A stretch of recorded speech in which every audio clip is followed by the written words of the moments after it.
और बड़ी खबर आपको बता दें, सरस्वती हत्याकांड से जुड़ी इस वक्त की बड़ी खबर हैरान कर रही है कातिल मनोज की दरिंदगी। मांस को उबालकर कुत्तों को खिलाता था मनोज।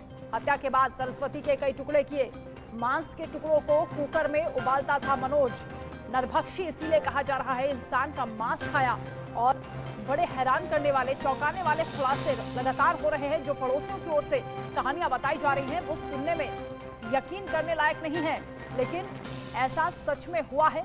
और कातिल मनोज की दरिंदगी, उसकी क्रूरता हैरान कर रही है। मुंबई के मीरा रोड मर्डर केस में सनसनीखेज खुलासा हुआ है। वेब सीरीज देखकर हत्या का प्लान बनाया गया था। मनोज ने वेब सीरीज देखी और यूट्यूब से लाश को ठिकाने लगाने का तरीका सीखा। हत्या करने के बाद लाश के साथ उसने फोटो भी ली। कातिल मनोज श्रद्धा मर्डर केस से भी प्रभावित था। जिस तरह श्रद्धा वॉलकर की हत्या की गई थी, उसके शव के टुकड़े टुकड़े किए गए, अलग अलग जगह पर फेंक दिए गए। ठीक वैसी ही कहानी यहां पर दोहराई गई और कातिल मनोज सरस्वती की वैसे ही हत्या कर चुका है। श्रद्धा वॉलकर की हत्या के बाद से ही वो इस घटना से प्रभावित हुआ। उसे लगा कि सबूत नहीं मिलेगा और उसने सरस्वती की हत्या कर दी। वेब सीरीज देखी गई थी यूट्यूब पर। वेब सीरीज देखकर उसने पूरी हत्या का प्लान बनाया। तो वही इंडिया न्यूज उस सोसाइटी में पहुंचा जहां मनोज साने सरस्वती के साथ रहता था। सुनिए क्या कहते हैं मनोज साने के पड़ोसी, क्या बता रहे हैं, सुनिए।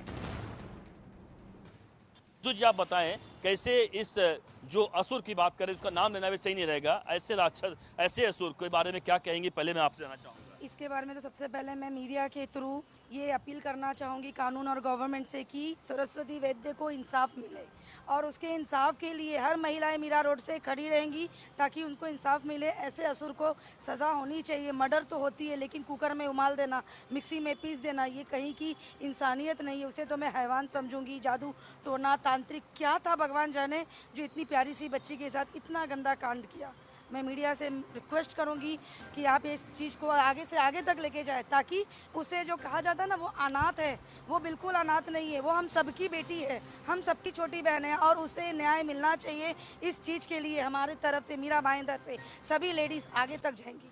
हमें आपका सपोर्ट चाहिए। बहुत बड़ी बात कह रही हैं आप, बहुत बड़ी और सही बात है। अनाथ होनी भी नहीं चाहिए और अनाथ है भी नहीं है। लगातार इंडिया न्यूज़ सपोर्ट कर रहा है, लगातार न्यूज़ दिखा रहे हैं। लेकिन मैं जानना चाहूँगा कि जब आप गई, जब पहली बार रूम में गई, क्या क्या देखा था, वो बताएं आप आंखों देखिए, जब हम यहाँ पे आए तो यहाँ पे काफ़ी भीड़ लगी थी। ये विभा जहाँ है जो उनके एकदम बगल में रहती हैं। जब ये ऊपर गई तो बहुत गंदा स्मेल था। हॉल भी एकदम क्लीन था, बेडरूम भी क्लीन था। जब किचन का कड़ी खोला गया तो वहाँ पे बॉडी रखी थी, 2 बाल्टी में पानी था, ब्लड था। वो पता नहीं चल रहा था कि वो मांस जानवर का है कि इंसान का है। बट वहाँ पे चोटी मिली, चोटी कटी हुई थी। चोटी से ये पता चला कि ये लाश महिला की है। और बाद में जब पुलिस से बातचीत हुई तो हमें किसी अधिकारी से पता चला, पुलिस के किसी व्यक्ति से, मैं नाम नहीं बोलना चाहूँगी, उन्होंने क्लियर कहा कि इस मांस को क्यों रखे हो। उसका जवाब था कि ये मांस को मैं पका के खाऊँगा ताकि वो मेरे में समा जाए।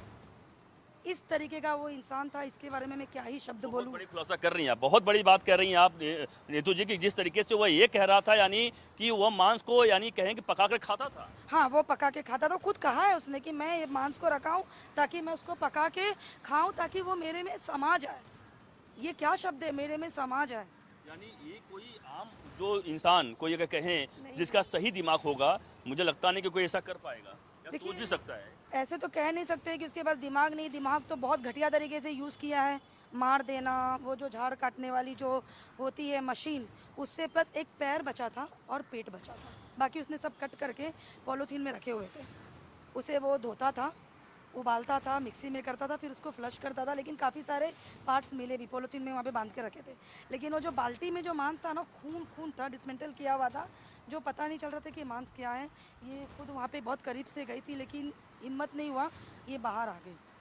आपने देखा, लेकिन आप तो आंखों देखी बता रही हैं। लेकिन मैं जो आपने बताया, बहुत बड़ी बात बताई कि मांस खाता था, यानी इसका मतलब ये साफ है कि लग रहा है कोई इसके पीछे कोई और तांत्रिक मांत्रिक या कोई और दिमाग चलता होगा या इसका पूरा। बिल्कुल बिल्कुल, क्योंकि एक इंसान का मांस तो नहीं खाएगा, ये कोई अघोरी तांत्रिक का ही काम होगा, यही मुझे लगता है। तो उससे भी बदतर ही होगा। तो आप लोग को जो बदबू आ रही थी, मुझे लगता क्या आसपास से बदबू आ रही थी कि पूरे बदबू कहाँ में नहीं, वेडनेसडे को जब ये कांड हुआ, मंगलवार को, मुझे याद है, मंदिर, हमारे यहाँ पे मंदिर है, कुछ आंटी लोग ने बोले कि यहाँ पे बहुत बदबू आ रही है। तो पड़ोसियों ने जो दावे किए हैं, जो कहानियां बताई हैं, वो वाकई हैरान करने वाली हैं। ज्यादा अपडेट देंगी मेरे सहयोगी सुजाता हमारे साथ जुड़ गई हैं। सुजाता, आप भी क्योंकि उस सोसाइटी में पहुंची थी, वहां पड़ोसियों से आपने बातचीत की और क्या कुछ खुलासे उन्होंने किए हैं, क्योंकि ये भी जानकारी मिल रही कि लिफ्ट में दोनों हेलमेट पहनकर घर से बाहर निकलते थे।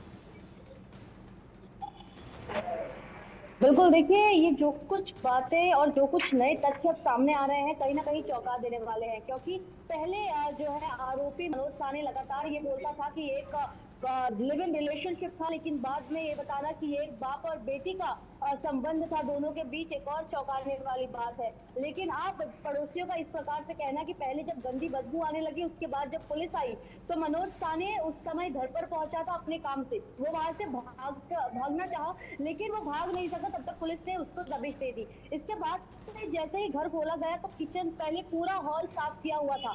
जो आरी से जिसने उसने बॉडी काटी थी, वो आरी तक उसने साफ कर धो कर रखी थी हॉल में। लेकिन जब किचन की तरफ बढ़ा जाता है तो वहां पर किचन पर सरस्वती की कटी हुई चोटी, साथ ही उसके बालकनी में, बाल्टी में जो है सभी बॉडी के पार्ट्स रखे हुए थे। तो कहीं ना कहीं जिस प्रकार से, जिस साइकोटिक नेचर के साथ उसने ये पूरी हत्या को अंजाम दिया है, ये पुलिस के सामने साफ तौर पर आ गया, जिस वजह से पुलिस बहुत जल्द आरोपी का जो है यहाँ पर नार्कोटिक टेस्ट कराएगी, साथ ही उसके जो है अन्य टेस्ट मेडिकल कराने वाली है, ताकि पता लग सके कि आखिर उसने क्या कुछ कंज्यूम किया था, क्या वो नशा करता था, और अगर उसने बता रहा है कि उसने उसे नहीं मारा है तो फिर उसके बैकग्राउंड क्या है, ये सबके लिए जो है बहुत जल्द उसके टेस्ट किए जाएंगे, जिसके बाद पूछताछ आगे की जाएगी। लेकिन पड़ोसियों का साफ तौर पर कहना है कि कभी भी जो है सरस्वती किसी से बात नहीं करती थी या उसे बात करने नहीं दिया जाता था, लेकिन उसके बॉडी पर अक्सर जो है मारपीट के निशान नजर आते थे। और जाहिर सी बात है 24 साल का एज गैप, जिस वजह से मनोज साहनी हमेशा से जो है सरस्वती के साथ मारपीट करता था, क्योंकि उसे शक रहता था कि सरस्वती किसी और के साथ जो है प्रेम संबंध बना के रखी है, उससे मिलती है, बातचीत करती है, जिस वजह से उसने इस हत्या को अंजाम तक दिया है। ऐसे में पुलिस अब सरस्वती की जो बहनें हैं, जो 3 बहन अब सामने आई है, उनका उनसे जो है पूछताछ कर रही है, उनका स्टेटमेंट रिकॉर्ड कर रही है, जिसके बाद मनोज साहनी के जो परिवार है, जो उसके चाचा चाची बताए जा रहे हैं, उनसे भी उनका बयान दर्ज किया जाएगा, जिसके बाद आगे की कार्रवाई होगी। बिल्कुल सुजाता, पूछताछ लगातार हो रही है, लेकिन बार बार वो अपने बयान बदल रहा है। बहुत शुक्रिया आपका फिलहाल तमाम जानकारी के लिए।